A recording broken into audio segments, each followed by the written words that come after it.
안녕하세요. 주돈입니다. 3월 12일 방송 시작하겠습니다. 오늘은요, 주말이죠. 주말에는 리서치라든지 뭐 중요한 내용이 나온, 그런 거를 가지고 좀, 같이 공부해보는, 그런 방송을 좀 합니다. 어제 나온 뉴스 좀 정리를 해드리고요. 어제 저녁 때 미국장, 유럽장 어떻게 끝나는지 한번 보도록 하겠습니다. 밤사이에 원달러 환율이 다시 많이 올랐어요. 1237원. 그죠? 안 좋다. 계속 올라가죠. 쭉쭉쭉쭉. 안 좋습니다. 미국 달러 지수도요. 99, 98까지 내려갔다가 다시 99. 강달러. 안 좋습니다. 10년물 국채요. 이상하다 그랬죠? 어저께는 2.0을 터치를 하고 내려왔는데 계속 올라간다. 그죠? 22에서 금리 결정 제로를 하면서 3분기까지 좀 급하게 어, 돈을 빨아들이겠다. 매파적 발언 이런 거를 하면서 유럽장이 그제 많이 떨어졌는데 어제는 푸틴이 말 한마디 했다고 좋은 소식이 들린다 우크라이나하고 그러면서 장이 많이 상승을 했어요. 글쎄 푸틴의 말 한마디에 미국 증시, 유럽 증시가 움직인다. 웃긴 상황이죠. 그렇게 요구를 하면서. 이 경제는요, 이 돈의 논리는 참 단순해요. 나스닥이요. 이게 이제 그 일봉인가요? 5분봉이네요. 5분봉. 여기 보시면 5분봉인데 이걸 왜 보여드리느냐? 그냥 쭉 흘러내렸다. 힘이 없죠. 흘러내렸다. 뭐다? 안 좋다. 아무런 힘이 없다. 그죠? 당장 우크라이나하고 러시아하고 휴전 협정이라든지 정전 협정 어떤 합의가 이루어지기는 굉장히 힘들 거예요. 이제 우크라이나 뭐 정치인 젤린스키 이런 사람들도 다 알았겠죠. 미국하고 유럽한테 당했다. 지금 창문이 막 흔들립니다. 밖에서 사람이 들어왔어요. 여기도 마이크에 들어갈지는 모르겠네요. 아, 이런 면에서 이제는 출구 전략을 해야 된다. 벌써 난민만 250만 명, 국토가 폐허가 되고 인프라가 123조 원 날라가고 그걸 또 다시 인프라를 재정립을 하고 다리도 놓고 도로도 닦고 예전처럼 살려고 그러면 그 이상의 돈을 또 쏟아봐야 되는데 그 돈이 어디 있을까요?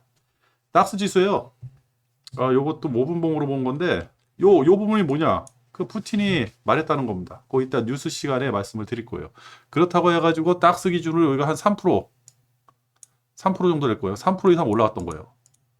말이 됩니까? 예? 참나. 어제 방송할 때가 요 시간이었어요. 요 전에는 조금 상승하는 기조가 있었는데 방송하면서 잠깐 봤더니 3%가 올라가더라고. 이해가 안 됐어요. 대단한 뉴스가 나와야 되는데 22는 매파적 발언을 해가지고 안 좋다 얘기를 했고 그 22의 영향을 분명히 FOMC 파월도 영향을 받을 텐데 미국도 영향을 받을 텐데 갑자기 3%대 상승? 그러면 휴전 합의가 됐나? 아니면 뭐 정전 합의? 하여튼 우크라이나하고 러시아 간에 무슨 관계가 됐나라고 그러는데 뭐 3차 협상 끝난 지 얼마 안 돼가지고 갑자기 그런 내용이 나올 리도 없고 푸틴이 말 한마디 했다고 이게 올라간 거예요.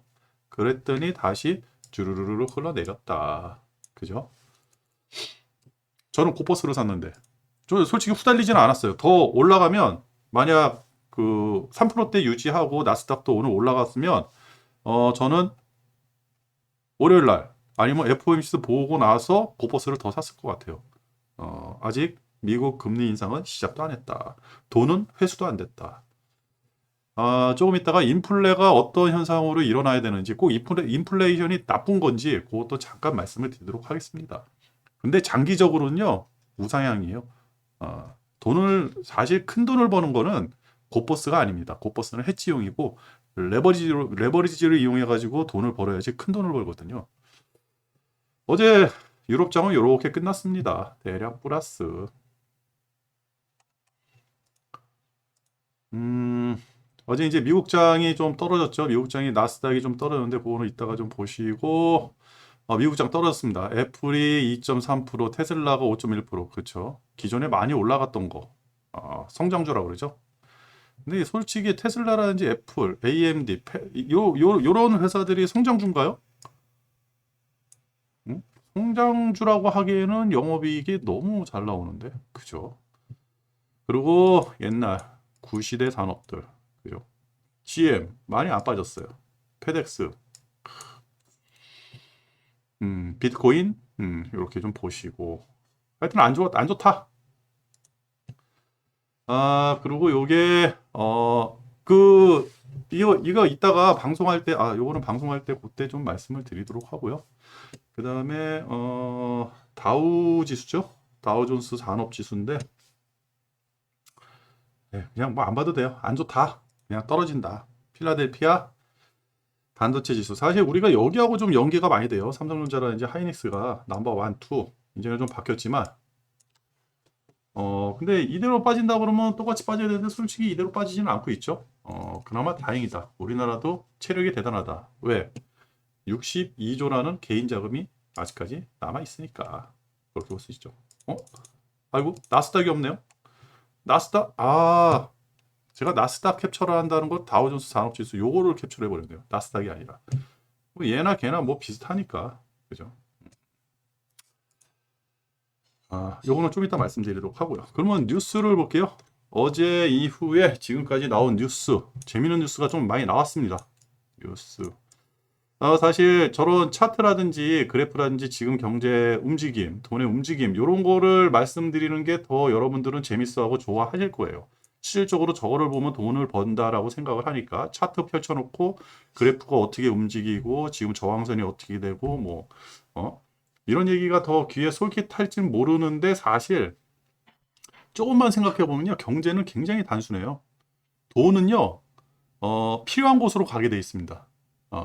그래가지고 우리가 이 뉴스만 자세히 봐더라도 딱 두 가지.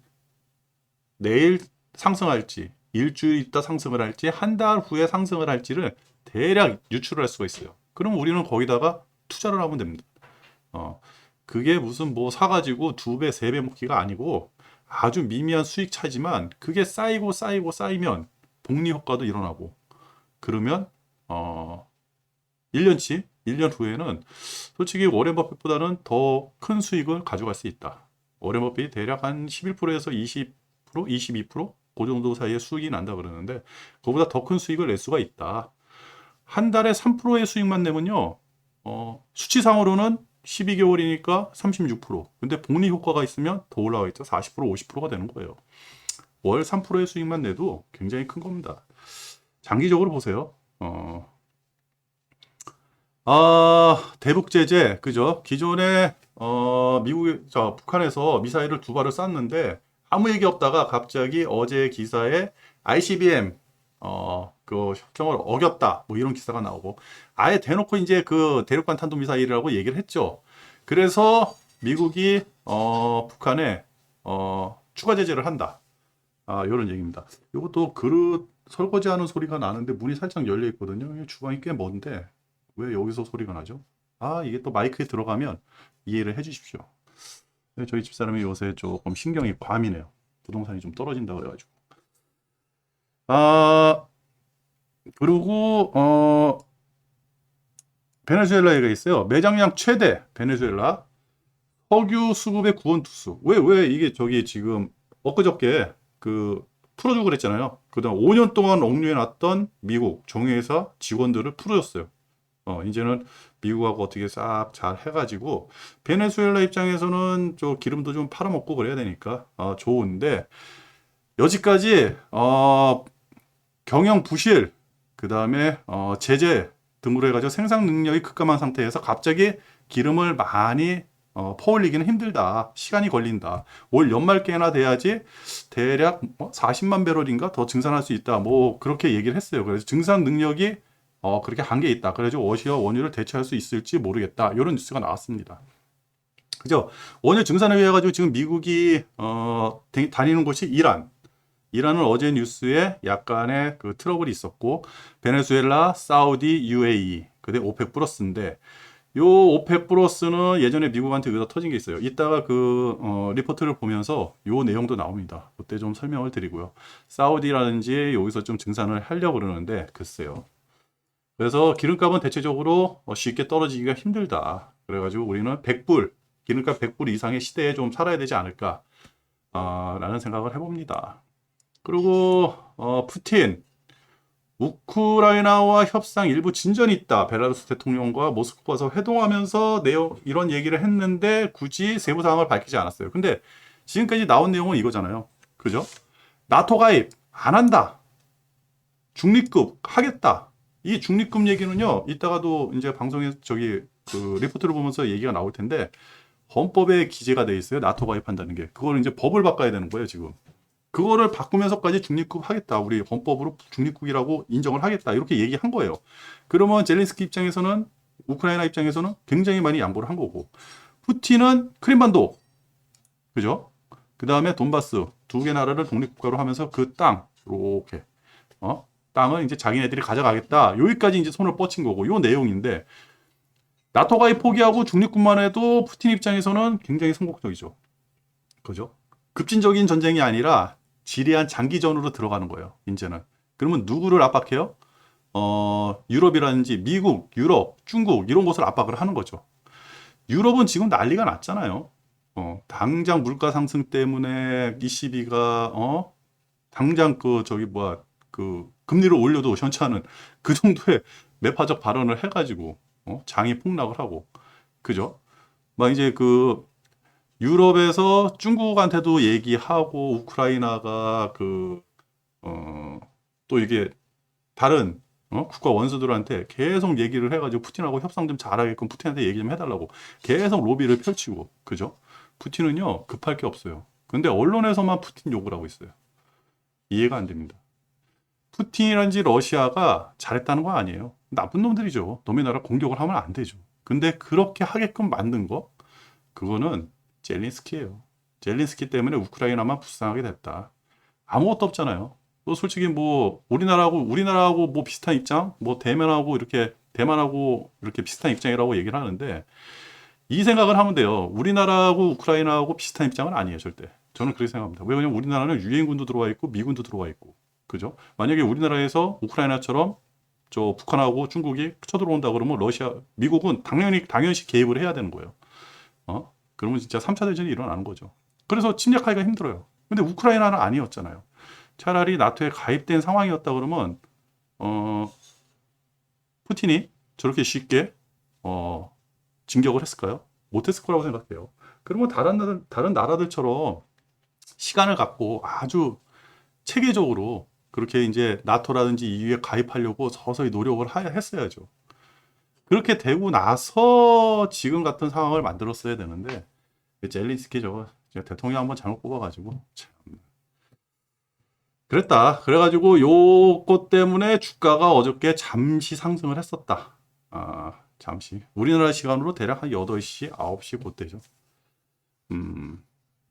그리고 유엔 개전 약 보름 만에 우크라이나 난민이 250만 명으로 늘어났다. 엊그제까지 200만 명이었죠. 계속 늘어납니다. 그리고 옐런 재무장관이 인플레 심화하겠지만 미 경제 침체되지는 않을 것이다. 안 돼요. 인플레이션하고 디플레이션의 차이를 안다 그러면요. 인플레이션이 과히 나쁘지 않다는 걸 알 겁니다. 디플레이 안 빠지게끔만 만들면 되는 거예요. 인플레이션이라는 게 이제 생산자 물가가 원자재 가격이 올라가니까 물건을 만들 때 생산자 물가가 많이 올라가잖아요. 그러니까 내가 비싸게 만들었으니까 팔 때도 비싸게 팔아야 되는 거예요. 그러면 소비자 물가가 올라가는 거고.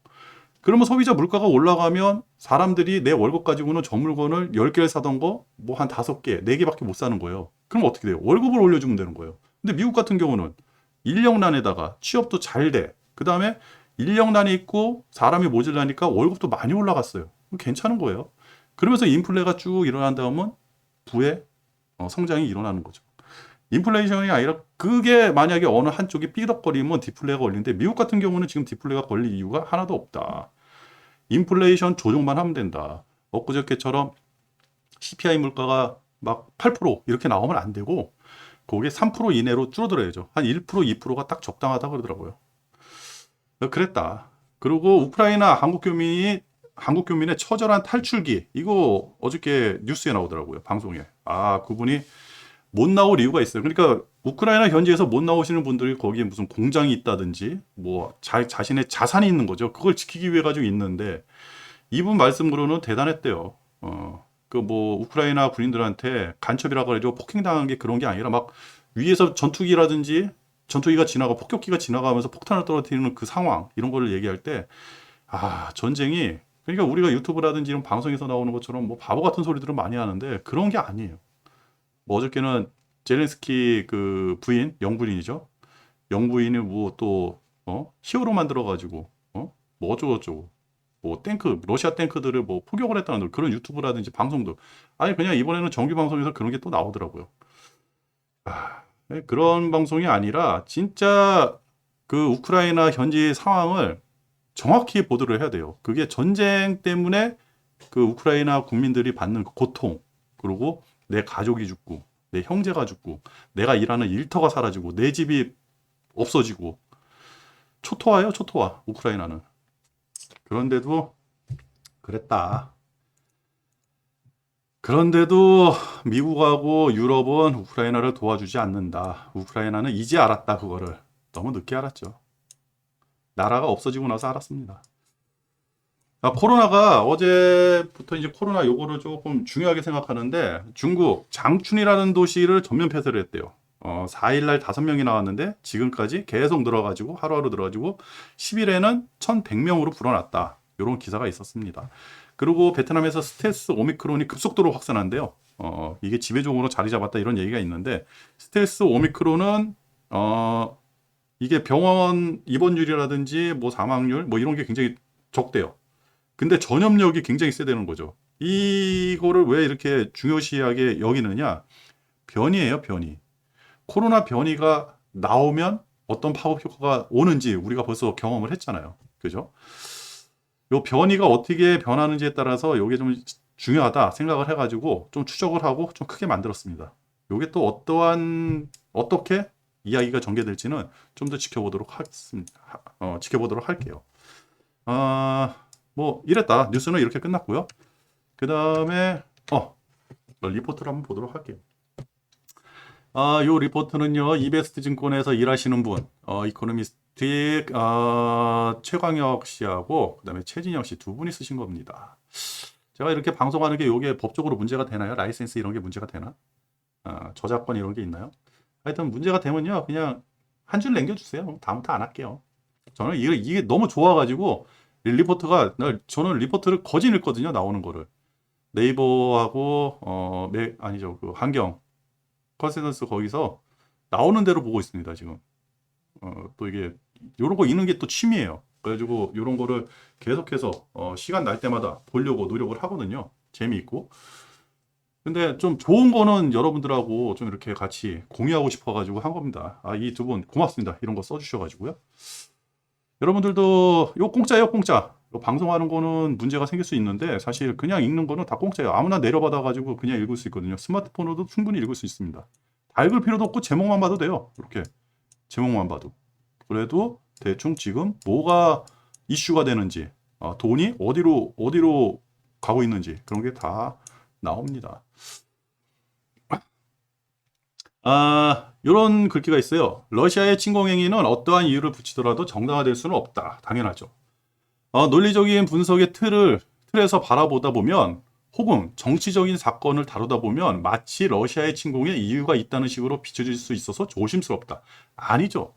남의 나라를 침공하는 것 자체는요. 이게 무슨 뭐 깡패예요. 양아치 같은 거. 러시아? 푸틴? 안 좋아요. 나빠요. 힘으로 뭔가를 한다는 건 잘못된 거죠. 이런 거에 대해서 우리는 생각을 해야 돼요. 근데 제가 왜 우크라이나에 대해서 그렇게 얘기하고 대통령 잘못 뽑았다고 얘기하냐면 대응이 잘못된 거예요. 대응이. 전쟁을 안 나게 했어야지 전쟁이 나는 거를 뻔히 알면서도 그러잖아요. 그럼 뭐 초등학생이 고등학생한테 갱기는 거죠. 의도 터질 거 뻔히 알면서. 뭐 그런 비유가 맞는지는 모르겠습니다. 하여튼 그래가지고 그런 거예요. 우크라이나 너무 불쌍하다 지금. 하지만 이는 러시아가 어떻게 생각하고 행동을 할 것인지에 대한 분석이지 러시아의 정당한 이유가 있다는 설명과는 다르다. 그렇죠. 러시아는 정당한 뭐 본인이 어떠한 변명을 하더라도 우크라이나 침공에 대해서는요, 정당한 사유가 있을 수가 없습니다. 다만 한 가지 분명한 것은 러시아가 나쁘다고 해서 그 반대편 세력이 모두 옳다고 생각하기는 어렵다. 당사자인 우크라이나 국민은 죄가 없고 우크라이나 국민을 위한 각국의 온정은 따뜻하다. 다만 국가 입장에서 미국이나 유럽, 중국의 행태가 과연 인도주의적 관점에 의한 것이냐 하는 것은 조금 다른 영역인 것 같다. 각국은 자국의 이익을 위해 복잡한 계산을 하고 있고 이러한 계산을 바탕으로 정책의 방향성을 설정해 나간다. 결국 사태는 결국 사태의 마무리는 모두가 원하는 것을 충족하거나 더 이상의 사태가 가져올 불이익이 두려울 때 이루어질 것이다. 우크라이나와 유럽은 불이익에 대한 두려움이 조금씩 커져가고 있다는 판단입니다. 그죠? 유럽, 우크라이나.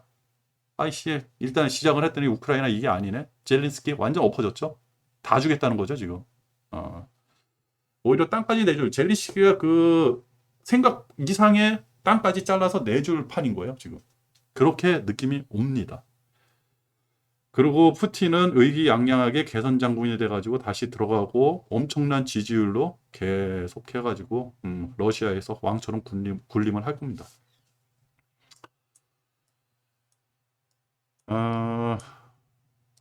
여기 보시면 유럽에는 2차 세계대전 이후 최악의 위기로 러시아와 우크라이나는 국가 존립의 위기로 우크라이나는 이제 사라질 거라 그랬잖아요. 남아있는 게 없으니까 그냥 땅밖에 없어요. 사람하고 땅. 임원진 국가는 유가와 식량 안보의 위협으로 판단. 그죠? 제가 그랬죠. 우크라이나가 가장 큰 피해자, 그 다음에 유럽이 그 다음 피해자. 미국은 이 기회를 이용해 미국의 영향력 확대하고 미중 견제에 활용할 가능성이 존재한다. 그죠? 이 리스크 차트예요. 리스크가 이만큼 올라왔다. 그죠? 독일 리스크도 이만큼 올라왔다. 다음은 대만인가? 미국은 리스크가 9.11 걸프전 이럴 때보다는 안 올라왔다. 미국 같은 경우는 석유라든지 곡물이라든지 뭐 자급자족이 거진 되는 나라예요. 사실 뭐 아쉬울 게 없죠. 소련을 조금 이해를 하면 이런 게 있죠. 91년 소련이 붕괴, 그 다음에 90년 동독이 소독의 흡수통일, 99년 체코, 폴란드, 헝가리 어쩌고저쩌고, 뭐 2004년 발티아 어쩌고저쩌고. 근데 2004년도부터 요 나라들이 주변의 나라들이 나토에 가입을 한 거예요. 그리고 2009년 알바니아, 크로아티아, 17년 몬테네그로, 20년 북마케도니아, 그죠? 그리고 우크라이나 나토 가입 시도, 스웨덴, 핀란드도 나토 가입 시도, 나토 가입국이 늘어나면 러시아의 진출로가 봉쇄된다. 이렇게 보시면요. 여기 보이시나요? 이거 크게 할까? 크게 볼까요? 예.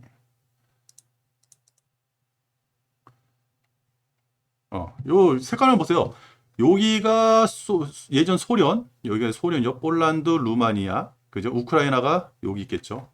보면 우크라이나가 여기 폴란드 뒤에 여기가 체코가 있고 이렇게 우크라이나가 이렇게 있을 겁니다.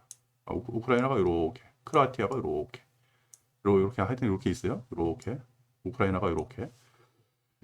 요 동독, 서독, 요 라인이 소련의 라인이었어요. 근데 이게 어떻게 변했냐? 여기까지 온 거죠. 여기까지. 소련 입장에서는, 러시아 입장에서는 1990년대 이렇게 돼 있는데 뭐 디테일한 거 필요 없습니다. 그냥 요렇게 됐구나라는 것만 보면 되죠. 그러면 지금은 어떻게 돼 있느냐? 그죠? 이렇게 보면 아까 전에 독일 이렇게 형성했던 라인이 지금 어떻게 되어 있느냐? 요렇게까지 왔는데 잘못하다가는 요렇게 돼버린 거죠. 그죠? 그죠? 여기서 여기까지 밀죠. 그랬다. 뭐 러시아 옹호하는 건 아니지만 글쎄요. 이런 말이 맞을지 모르지만 뭐 좀 러시아 입장에서 위기에 몰렸다. 그랬다. 그래가지고 뭐 이런 얘기가 있는 거예요. 이렇게 요 차트를 보면 여기서 라인이 여기서 여기까지 이제 밀려 올라간다. 여기까지. 여기 라인이 요렇게까지 밀려 올라가게 생겼다. 그래서 유럽의 진군. 그죠? 그리고 요게 참 흥미롭죠. 푸틴은 과거에서부터 지금까지 쭉 있었는데 대통령이 바뀔 때마다 다 정책이 바뀌는 거예요. 바뀔 때마다. 어. 근데 이 대통령이 바뀌어가지고 정책이 바뀔 때마다 당한 건 누구야? 러시아가 아니에요. 주변국들. 이제 EU도 있을 거고요. 유럽 국가도 있을 거고, 우리도 있을 거고. 그죠? 오펙이 왜 기름값 증산을 안 하는지, 그것도 다 이런 이유였어요. 하도 배신을 당했으니까. 미국은 자국의 이득이 된다 그러면요, 물불을 안 가려요. 그러니까 이란하고 베네수엘라하고도 기름을 짜내기 위해 가지고 협상을 하는 거고. 나쁘다. 그래가지고 러시아 뭐 금융 제재가 경제 제재가 하루 이틀 있었던 것도 아니고, 그죠? 그렇게 있었던 건 아니고. 굉장히 경제 제재가 많이 일어났다. 근데 제가 얘기해드리고 싶은 거는, 요거는 좀 그러고, 요것도 그러고, 요거예요. 뉴스에서 많이 나온 지역. 왜 그 지역에 있는지. 짜포리아. 그죠? 자포리아 얘기 많이 나오죠? 그 마리오폴. 그죠? 크림반도. 그죠? 그 다음에, 여기 체르노빌. 먼저번에 한번 얘기 나오고, 키예프가 여기 있고요. 그죠? 마리우폴, 짜포리아 한다 그러면 여기는 지금 그 독립을 인정한 나라들, 돈바스 지역이고요. 대충. 그러면 크림반도는 러시아가 가져가고 싶은 날 부동항도 필요하고 그러니까 이렇게 땅이 필요한 거죠. 이렇게. 이렇게 필요하니까 여기서 공방전이 엄청나게 일어나는 겁니다. 그리고 짜포리아 원전 가져갔죠. 그다음에 체르노빌 원전 가져갔죠. 우크라이나의 인프라를 러시아가 가져갔죠. 그러면 우크라이나는 누구 손에 놀아난다? 에너지를 가지고 있는 사람들 손에 놀아날 거 아니에요. 그 러시아 손에 놀아나게 된다. 그런 겁니다. 여기 보시면 우크라이나 전력 인프라 대부분을 통제한다. 마리우폴을 함락하면 크림반도에 이어지는 해상 경로를 장악할 수 있다. 드니프로 진격으로 드니프로가 어디죠? 드니프로가 어딘가요? 어딘지 모르겠네. 하여튼 드니프로 진격으로 도네츠크 드니프로가 여기네요. 여기 진격으로 여기서 지금 공방이 일어나는데 도네츠크죠. 여기가 도네츠크. 여기를 뒤에서 후려칠 수가 있다. 우크라이나하고 격퇴, 철공 가능성이 있다. 이런 내용입니다. 러시아 군대는 자포리지아 원자력 발전소를 점령했고요. 남부 우크라이나 발전소도 점령도 목전에 두고 있다. 여기가 발전소가 있네요. 여기도. 우크라이나 전력의 45%를 원자력이 담당한다. 뭐 이런 내용이고요. 마리오폴이 완전히 함락된다면 러시아는 근해를 방어한 상태에서 우크라이나 인프라망을 통제해 둔 상황이다. 그죠? 에너지를 가지고 있는 게 권력이죠. 그러니까 이런 걸 보면 러시아는 급속히 전쟁을 해가지고 우크라이나를 함락을 해가지고 대통령을 갈아치우고 새로운 정권을 만들고 퇴각 이게 아니었던 거예요. 전쟁이 지리하게 전쟁을 하려고 원했던 겁니다. 왜 키이우라든지 주요 도시들을 점령을 안 했겠어요? 왜 거기다가 대포만 쏴대고 있겠습니까? 네? 바로 이런 거를 노린 거죠.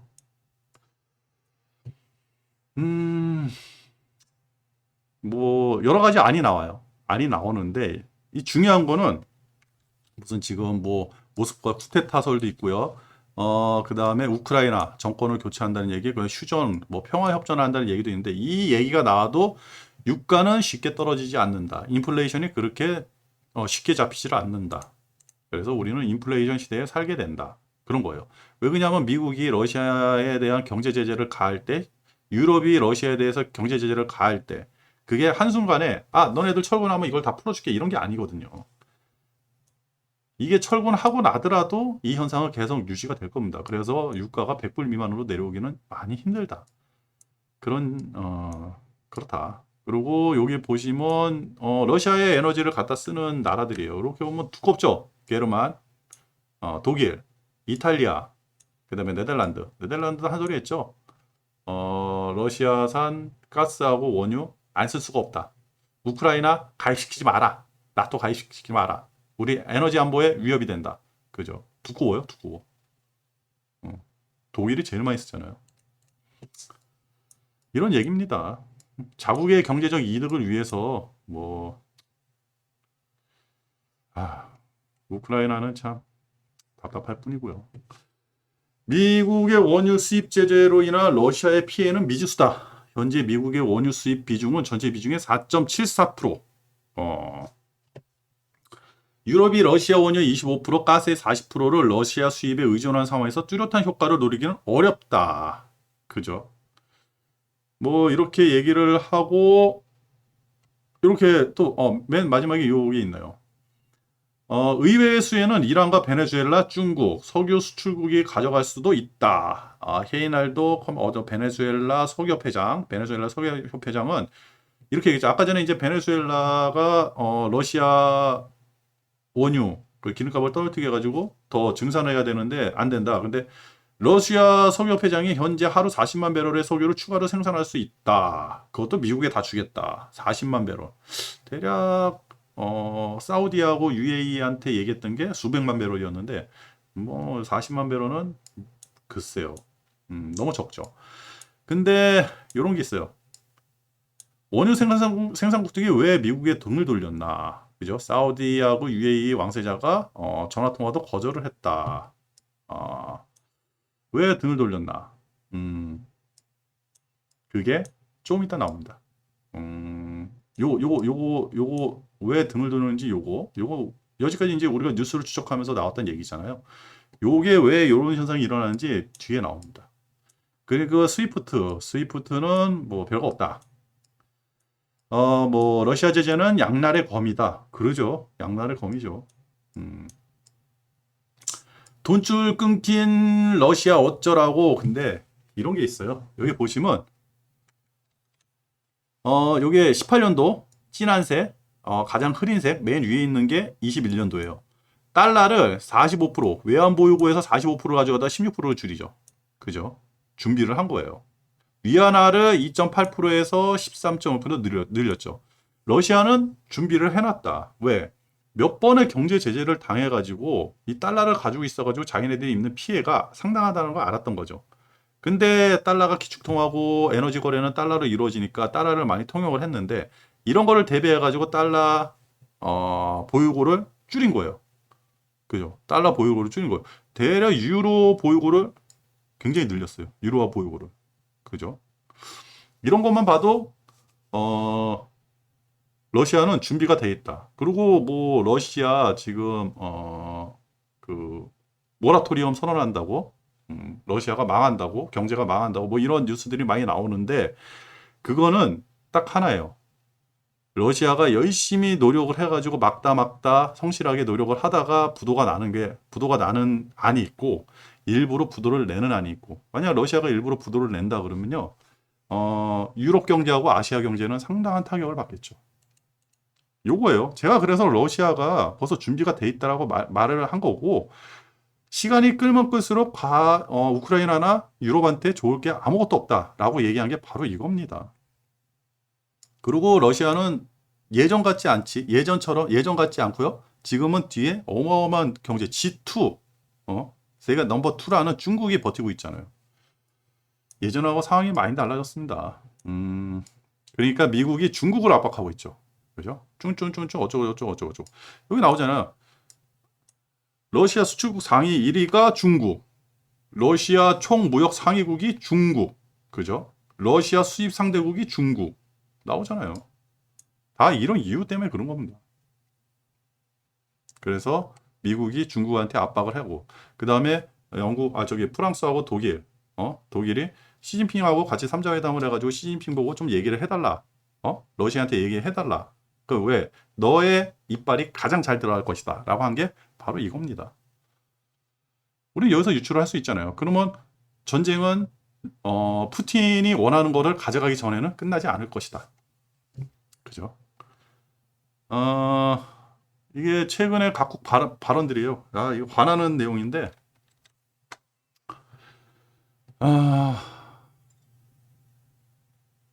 독일 총리가 2월 15일 날 이런 발언을 했어요. 나토 확장은 계획되지 않았고 논의되지도 않았고 현안에 들어있지도 않다. 나토 확장이 없다. 우크라이나 받아들이지 않겠다. 그리고 어쩌고저쩌고 또 나오고 젤린스키 그다음에 하라하미야 대표 이게 이제 그 집권당 당대표죠. 당대표고 젤린스키 대통령 요 두 사람이죠. 두 사람이 주요 인물인데 비나토 모델 논의가 준비되어 있다. 3월 6일이요. 3월 6일 날 비나토 모델. 나토에 가입 안 하겠다는 거죠. 그죠? 왜? 이게 전에 나왔던 뉴스예요. 5년에서 10년 안에 우리 나토에 5년에서 10년 안에는 우크라이나를 나토에 가입시킬 준비가 안 돼 있다는 걸 알았다. 이게 뭐예요? 야, 이 새끼들 우리 배신했다. 야, 큰일 났다. 러시아에서는 이 요구를 한 거예요. 군사행동 중지. 뭐 이거 중요한 거 아니에요. 헌법 개정을 통한 중립국. 중립 나왔어요. 이 헌법을 바꿔야 되는데요. 지금은 헌법에 나토 가입이 기재된 상황이래요. 요거를 바꿔라. 그죠? 요걸 바꿔라. 크림반도. 그죠? 그러니까 우리가 알았던 것 그거예요. 중립국. 나토에 가입시키지 않는 거. 그 중립국이면 나토에 가입이 안 되겠죠? 그 다음에 크림반도. 그리고 여기 플러스 돈바스가 있죠. 돈바스 두 개 나라. 땅을 잘라달라는 거예요. 러시아. 근데 젤린스키 우크라이나 입장에서는 허용이 안 되는 거죠. 전쟁을 시작을 안 했으면 그나마 땅도 유지하고 그죠? 국가도 유지를 하고 국민들도 저렇게 힘들지 않았을 텐데 누굴 믿고 전쟁을 일으켰냐는 거죠. 저 양아치 같은 미국하고 유럽의 꾀임에 넘어간 게 아닌가 하는 뭐 이런 얘기하면 안 되는데 하여튼 그렇게밖에 생각이 안 된다. 그리고 헝가리 어쩌고저쩌고 해가지고 어쩌고저쩌고 했다. 뭐 중요하지 않고요. 그래서 요거죠. 중국, 프랑스, 독일. 중국한테 좀 얘기를 해달라. 요거 보면서 아까 제가 보면 경제 교류가 가장 큰 게 중국이니까 바로 중국입니다. 지금부터는 중국 단어가 굉장히 많이 나올 거예요. 그리고 3월 9일 날 젤린스키가요 이런 얘기예요. 나토 가입 안 할 거예요. 우리 영토 두 곳 이거 타협할 용의도 있어요. 이 개새끼 뭐 끝까지 항쟁을 한다 그러고선 지금 와가지고 타협할 용의도 있어요. 이런 뉴스가 나왔으니까 근데 푸틴은요 여기서 멈추지 않을 겁니다. 자기가 원하는 거 다 얻어가지고 나갈 거예요. 왜? 지금 약점을 잡힌 거는요 러시아라고 생각을 하죠. 언론에서는 러시아 공격만 하니까 러시아 뭐 부도가 난다는 둥 지금 뭐 인플레가 너무 심해가지고 무슨 사재기가 일어난다는 둥 이런 거 보여주는데 그게 중요한 겁니까? 지금 칼자루는요 푸틴이 지고 있어요. 푸틴이 원하는 거 다 가지고 나가고 푸틴은요 러시아로 들어갈 때 개선 장구처럼 들어갈 겁니다. 왜? 앞으로도 힘들어질 건데 미국하고 유럽이 엄청나게 제재를 가하잖아요. 그러면서 그 이후에는 에너지 가지고 아주 그냥 재미나게 지금 에너지 가격이 굉장히 고공행진을 하고 있잖아요. 유가나 가스값, 게다가 광물 가격까지. 예전 전쟁에서는 그렇게까지 올라가지 않았대요. 광물 가격이. 근데 지금은 모든 원자재가 다 올라가는. 그러면 러시아 입장에서는 땡큐가 돼버리는 거죠. 우크라이나가 이제 느낀 겁니다. 당했다. 사기당했다. 그죠?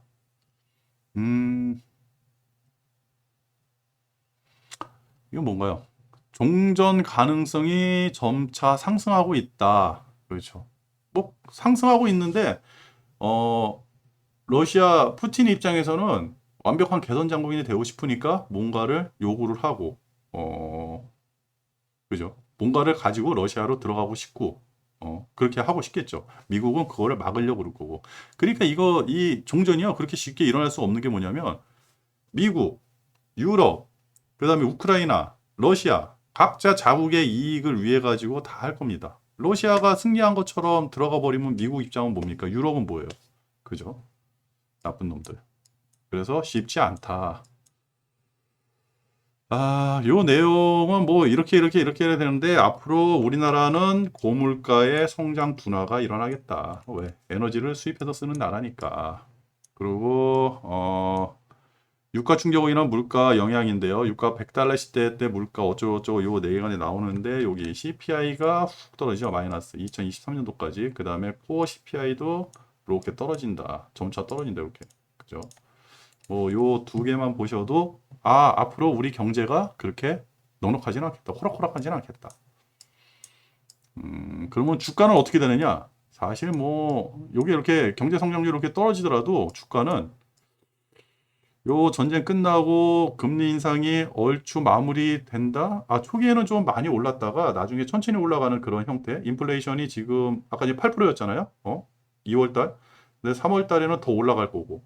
그래가지고 인플레이션이 한 3% 이내까지 잡히는 그런 모양새가 나오고 그다음에 실적이 받쳐주고 뭐 월급도 올라가고 그다음에 소비가 증진되겠죠. 그죠? 내가 사는 물건 가격이 올라가니까 소비는 늘어날 거고 월급도 올라가니까 그거를 살 수 있는 여력이 생기고 그렇게 된다 그러면 기업들 실적이 좋아지면 우상향을 하겠죠. 그게 언제인지는 정확히 모르겠습니다. 뭐 대략 이렇다. 이렇게 쭉쭉쭉 내려가고 뭐 베버리지 잘 모르겠어요. 여기서부터는 진짜 이 전문가분들이 설명을 해줘야지 잘 모르겠어요. 잘 모르겠고 좀 내려가다가 여기도 모르겠어요. 여기는 내려가다가 이렇게 했어요. 러시아발 리스크에 민감한 원자재들은 강력한 퍼포먼스를 보여주는 중이다. 대표 자산인 천연가스, 석탄, 소맥, 팔라디움, 원유, 니켈, 옥수수, 알루미늄 등 평균 주간 상승률은 39%에 달한다.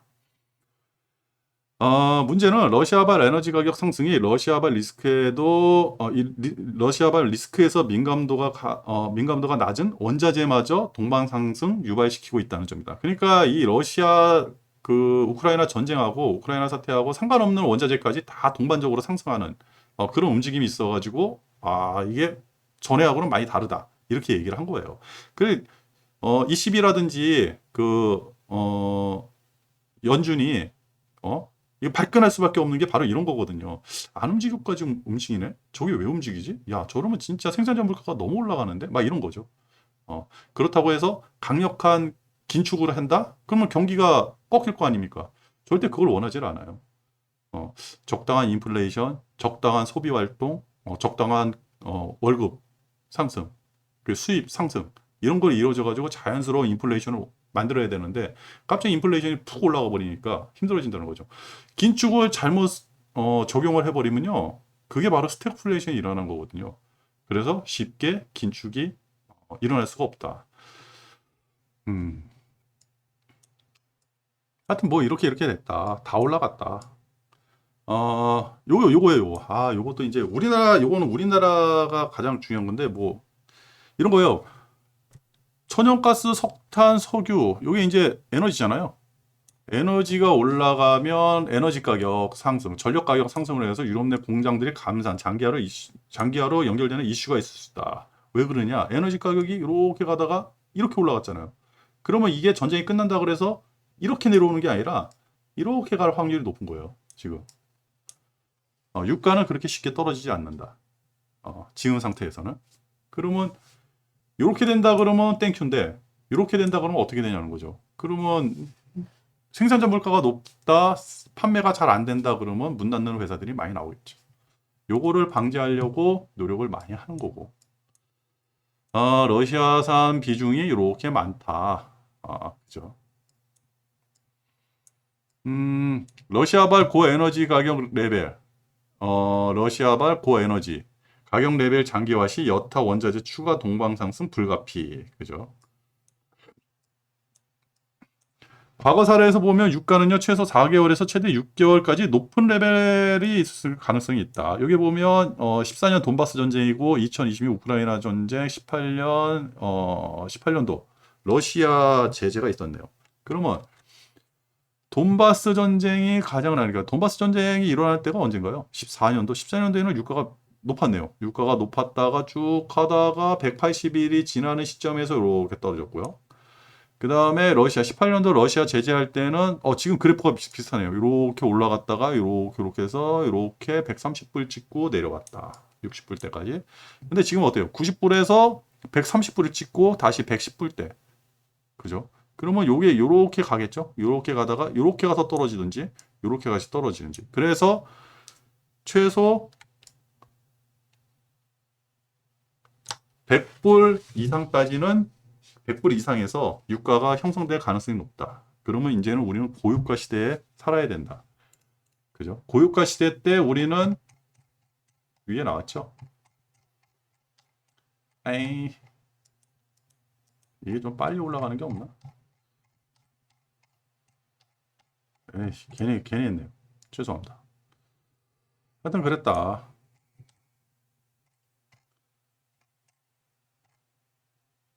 그랬다. 그러면 우리는 고유가 시대 때는 경제 성장률이 떨어진다. 구세주 사우디 그러나 높은 가격에도 추가 증산은 없다 강조한 이유. 그 이유가 배신이에요. 미국의 반복적인 배신. 그 내용이 여기 이렇게 있는데 한마디로 뭐 읽어볼 필요는 없습니다. 내용이 다 아는 내용이에요. 오펙이 보수적인 진짜 이유. 과거 미국의 반복적인 배신 때문이다. 오펙은 일관되게 뭐 저거 이 이유를 이렇게 갖다 붙이는데 그죠? 이런 이유를 갖다 붙이는데 하나 미국의 배신. 미국 나쁜 놈. 지금 우리나라도 그 윤석열 대통령 당선자가 미국, 일본, 그다음에 중국, 북한 이런 식으로 하고 지금 미국이 또 북한을 공격하는 그런 시기인데 그래서 잘해줬으면 좋겠어요. 잘할 거라고 생각을 합니다. 오히려 뭐 중국이 우리를 겁내할 수도 있고 일본은 마음에 안 드는데 그래도 뭐 미국하고는 좀 잘 지내는 게 그죠. 미운 털 박히면 또 이렇게 변해요. 큰일 나. 미국한테. 일본은 마음에 안 들어요. 이렇게 해새끼들. 바이든 행정부 고위 관료 트럼프 시절 제재 후 처음으로 베네수엘라 방문. 그죠. 이란 제재 해제 가능성. 어쩌고 저쩌고. 그 다음에 전략 비축유를 하면 1250만 배럴을 방출할 수 있다. 중국, 인도까지. 안 하죠, 절대. 환경 규제 속도 조절 가능할까? 환경 조절. 이게 이제 유럽이 앞장서 가지고 환경 조절 뭐 어쩌고 하잖아요. 그래가지고 이제는 안 되는 거예요. 에너지 위기가 왔으니까. 그게 여기에 나와 있어요. 이게 뭐냐면 코덱스 유럽 탄소 배출권 선물 ICE. 어렵죠? 그러니까 이게 유럽 탄소 배출 ETF예요. 쉽게 해가지고 유럽 탄소 배출 ETF인데 이게 시작을 2021년 10월 1일 요때 시작을 했나 봐요. 여기서 시작한 것 같아요. 얼마 생기지 안 됐어요. 10,000원에 시작해가지고 이게 15,000원까지 갔습니다. 여기 15,000원까지 찍고 지금 다시 10,000원대 찍고 11,800원대로 올라왔거든요. 폭락을 했어요. 폭락. 이게 왜 무슨 얘기냐? 저는 이거 유심히 보고 있고 가지고 있지는 않습니다. 요때 안 샀어요. 안 샀거든요. 쌀 때 사야 되는데 제가 이제 요걸 알았을 때가 비쌀 때였어요. 이거를 왜 보고 있었냐? 바로 이런 거예요. 유럽에 이제 이런 거 있잖아요. 마크롱 프랑스 대통령은 원전 증설을 강조했다. 그래서 탈원전을 얘기했던 놈들이 이제 원전 증설. 그리고 탈원전 지지했던 벨기에 녹색당이 다시 러시아 천연가스를 대체하기 위해 가지고 원전을 재점검하겠다. 뭐 이런 얘기고. 중국도 그렇고요. 중국은 지금 탄소 중립 정책 있잖아요. 요게 조금 늦어졌으면 좋겠다라고 생각하는 거예요. 그래가지고 지금 여기서 제가 이제 철강 쪽에 좀 투자를 하려고 그랬다가 안 한 이유가 딱 하나거든요. 왜냐면 2030년을 기준으로 이제 이 탄소 정책, 그거를 기준으로 탄소 정책이 발의가 되는데 다른 거는 2030년 기준이에요. 근데 철강이 2025년 기준이었거든요. 그러면 고도화 설비라든지 무슨 뭐 이제 매연을 적게 나가고 뭐 이렇게 뭐 이제 그 기계들을 갖다 붙여야 되잖아요. 근데 중국보다는 우리나라가 그런 거는 앞서 있으니까 그러면 철강업이 앞으로는 더 좋아지지 않을까라고 해가지고 철강을 보고 있었는데 갑자기 중국에서 무슨 뭔 짓을 했는지 그게 철강이 다시 2030년으로 연기가 된 거예요. 그 규제하는 게. 그래가지고 중국 입장에서는 5년이라는 시간을 더 가져갈 수 있으니까 중국 업체들한테는 좋은 거, 우리나라 업체한테는 나쁜 거. 그래도 뭐 이거를 이겨내고 한다 그러면 괜찮아지겠죠. 지금 이런 탄소 중립 요런 거 대비해 가지고 지금 시멘트라든지 철강 이런데 이제 그 돈을 많이 쓰는데 시멘트 쪽은 돈을 많이 썼어요. 돈을 버는 대로 그쪽으로 많이 투자를 해가지고 환경 설비 이쪽으로 투자를 많이 해가지고 그리고 유연탄 가격이 지금 굉장히 비싸잖아요. 근데 유연탄 대체율도 굉장히 높아요. 지금 대체율이 한 20% 정도 된다고 그러더라고요. 뭐 30%, 50%까지 늘린다는 얘기가 있는데 모르겠어요. 그러면 시멘트 업종에서는 마진율이 점점 높아지겠죠. 그래가지고 저는 뭐 윤석열 씨, 윤석열 대통령 그 당선자가 건설, 그죠? 250만 원 얘기도 하고, 뭐 재건축 얘기도 하고. 근데 건설 회사에 투자하는 것보다는 그거에 연계돼 있는 회사에 투자하는 게 낫다 그래가지고 저는 시멘트주를 좀 사놨거든요. 갑자기 여기 우리 종목 얘기를 해버렸네요. 하여튼 그랬다. 요게 그런 내용이다. 그래가지고 이제는 그 유럽이라든지 유럽, 특히 탄소 중립에 아주 민감한 유럽이 에너지 다변화 아니면 이제는 화석연료 2027년도에 이제 화석연료를 딱 끊어버리겠다고 얘기했잖아요. 그런 반대되는 쪽에 어떠한 산업 구조가 재편되지 않을까 그런 내용입니다. 미국 셰일 기업 제재 완화 가능성까지 엿보인다. 근데 이것도 쉽지 않다라는 내용이고요. 공급만 신냉전, 수요의 신냉전은 중국이 키를 가지고 있다. 뭐 이런 내용이고, 지정학적 리스크, 뭐 이런 내용입니다.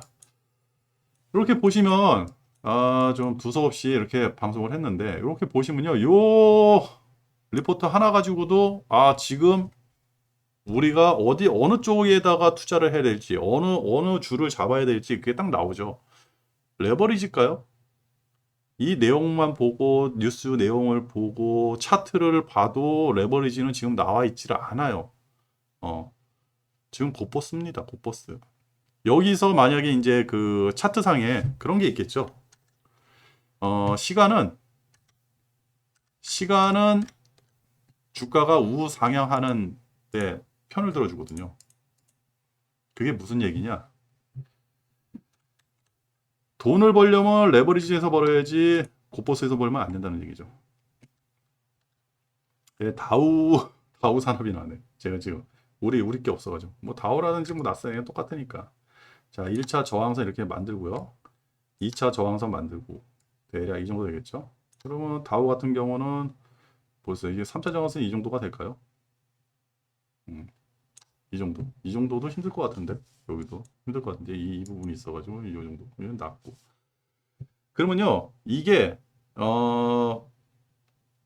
만약 여기서 쭉 하락해가지고 한 20% 마이너스 20% 떨어질 확률이 높을까요? 아니면 여기서 쭉 올라가서 플러스 20% 올라갈 확률이 높을까요? 제 기준에는 올라갈 확률이 높은 거예요. 장기적으로 봐서는. 만약에 제가 지금 상황에서 레버리지나 곧버스 투자하는 게 아니라 그냥 인덱스, 코덱스 200이라는 그냥 인덱스 ETF에 투자를 한다 그러면 상승에다가 투자를 해놓고 존버 해버리면 끝이에요. 언젠가는 올라가니까. 근데 레버리지를 이용해 가지고 하는 거는요 절대 장기 투자를 하면 안 되거든요. 그러면 확률이 20%가 아니라 대략 한 5% 정도만 잡는 거예요. 5%. 그러면 지금 상황에서 앞으로 5% 상승할 확률이 높은지 5% 떨어질 확률이 높은지를 계산했을 때는 5% 떨어질 확률이 높은 거예요. 근데 이게 장기적으로 가잖아요. 오래. 그러면 여기서 이제 수렴이 되겠죠. 여기서 별 희한한 얘기들이 많이 나올 거예요. 뭐 전쟁이 난다, 전쟁이 끝났다, 뭐하다, 기름값이 어떻게 된다, 뭐하다, 뭐 바이든이 어떻게 했다, 뭐하다, 우리나라 뭐 경상무역 수지가 적자가 났다, 뭐하다 해가지고 이야기가 나와가지고 많은 시간이 흘러요. 한 3, 4개월 정도 흐르고 나서 그러고 나서 천천히 우상향을 하든지 그리고 금리 이슈가 어느 정도 차라리 금리가 전쟁이 안 일어나고 금리 이슈만 있었으면 이번에 50bp 올리고 다음에 25bp 올리고 유가는 안정화되고 인플레는 지금 8%잖아요. 완전 쇼크인데 이건 지금 쇼크가 아니었어요. 너무 많이 떨어져가지고 전쟁 때문에. 근데 8%가 다음에는 6%, 다음에는 4%, 그 다음에는 3% 이런 식으로 뚝뚝뚝 떨어져가지고 인플레이션이 1%, 2% 안에서 잡혔다. 그런다 그러면 그러고 나서 기업의 실적이 좋다 그러면요 우상향이죠. 쭉 올라가죠. 그때 올라가는 거는요 어마어마하게 올라갈 겁니다. 환율이 그때 가가지고 1200원 미만으로 떨어진다는 보장이 없어요. 환율도 고환율. 그죠? 환율 고환율. 왜? 미국에서 지금 달러를 흡수하고 있으니까 강달러가 될 거란 말이에요. 어, 그러면 기업 실적이 좋아지는 이유가 환율이 1200원. 근데 물건도 잘 팔려. 국민들 월급도 많이 올라갔어. 경기도 어느 정도 안정화돼 있어. 라고 한다 그러면 이 환율 1200원은요, 고스란히 기업의 이익으로 되는 거죠. 엄청난 이익이죠. 그때는 수출 기업들, 자동차, 조선, 반도체 아주 날아갈 겁니다. 지금 있는 성장주들, 뭐 카카오라든지 네이비, 이 네이버라든지 카카오 이런 것들도 사실 뭐 성장주라고 할 수는 없어요. 영업이익이 어마어마하게 나오니까. 근데 해외에서 나오진 않죠. 그래가지고 해외에서 나오는 영업이익이 나오는 그런 회사들이 굉장히 많이 올라갈 거예요. 수렴이 된다 그러면요, 그때는 저는 여기 타야죠. 레버리지 타야죠. 레버리지 타야지 돈을 많이 벌어요. 지금은 제가 곧버스를 사들이는 거는 해지 수단이에요. 해지 수단. 해지 수단이고 큰 돈을 벌기보다는 자잘한 돈을 버는 거고. 왜? 매달 매달 한 2%에서 3% 정도의 수익은 내야 되는 거니까. 그렇다는 겁니다. 그러면 지금 상황에서 뉴스라든지 모든 정보를 수합을 해보면 곧버스죠 아직까지. 그래서 저는 다음 주에도 좀 곧버스를 계속 살 의향이 있고요. 장을 봐가지고 그때그때 대응을 할 생각입니다. 그렇다고 오래 가져갈 생각은 없고요. 그리고 마지막으로 꼭 요거 기억해야 되는 거 제가 이렇게 적어놨어요. 매번 이걸 왜 적어놓냐. 추세 투자를 하려면 정보에서 멀어지고 개별 투자를 하려면 정보에서 더 멀어져라. 이게 뭐냐면 저는 뉴스를 하는데 왜 정보에서 멀어지라 그러냐 이런 왜 제목을 써놨냐. 이건 딱 하나예요. 뉴스를 보더라도 그 뉴스의 의미가 무엇인지, 그리고 어떤 회사에서 쓰고, 뭐 어떤 신문사, 어떤 방송국, 진짜 우리가 믿을 만한 방송국인지, 믿을 만한 신문사인지를 봐야 되고요. 그 다음에 그 기자가 있는지 없는지, 그리고 그 기자가 정확한 내용을 보도하는 사람인지, 아니면 자기의 생각을 담은 기사를 쓰는 사람인지, 그런 것도 봐야 되고요.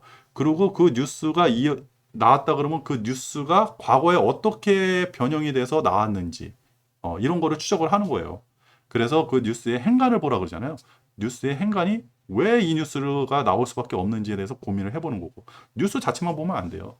젤렌스키가 대단한 대통령이 아니고, 뭐 젤렌스키 와이프가 뭐 새로운 히어로가 아닙니다. 나쁜 사람들이에요. 정치를 잘못했다. 완전 초등학교 수준의 정치를 했다. 그래서 그런 개그맨이 대통령이 되면 안 되고 정치가가 대통령이 됐어야죠. 진짜 우크라이나는 아주 게으르고 부패가 심하고 일도 안 하는 그런 정치인이 대통령이었으면요, 전쟁은 안 났을 거라. 그러면 전쟁이 난 게 좋을까요? 아니면 부정한 대통령이 있어가지고 전쟁이 안 난 게 좋을까요? 둘 중에 하나를 선택하라고 한다 그러면 여러분은 어떻게 선택할지 본인들이 생각을 하시면 되고. 그런 거예요. 그래가지고 이 정보에서 멀어지라는 거는 쓸데없는 정보에서 멀어지고 내가 원하는 정보를 수합을 해와야 된다는 거죠. 저도 그래가지고 뉴스를 계속 해가지고 보시면 뉴스가 쭉 이어지잖아요. 이야기를 만들어 나가는 거예요. 그죠? 이야기를. 이 이야기들을 쭉 만들어 나가면 뭐 푸틴 용발하고 있는데 경제적으로 봤을 때는 푸틴이 현명하다. 머리 좋다. 이렇게 하는구나. 장기적으로 지리하게 나중에 누가 꼬꾸라지는지는 나중에 보면 아는데 이 뉴스만 쭉 보고 있으면 꼬꾸라지는 거는 우크라이나하고 유럽이었구나. 제가 독일이 예전에 강경한 발언했을 때 그 얘기를 많이 했잖아요. 제발 가스관 잠그고 나서 얘기하라고. 안 잠급니다. 절대. 러시아에서도 그런 비밀을 주지도 않고요. 그래서 이런 얘기를 하는 거예요. 그리고 개별 투자, 개별 종목을 사가지고 투자할 때는요, 정보에서 더 멀어져야 돼요. 지금 같은 경우는 그냥 뭐 미래를 보고 투자를 하는 거예요. 아까 전에 이제 종목 얘기가 잠깐 나와서 하는 건데, 지금 재개발이라든지 뭐 규제도 많이 푼다, 종부세 완화에다가 보유세도 완화시킨다, 거래를 자유롭게 시키겠다, 그 다음에 전세제도 개편하겠다, 말들이 많잖아요. 그게 뭐, 의회를 통과를 해야 되는 법도 있고, 그냥 대통령으로서 할 수 있는 일도 있고, 그런 게 중요하지 않아요.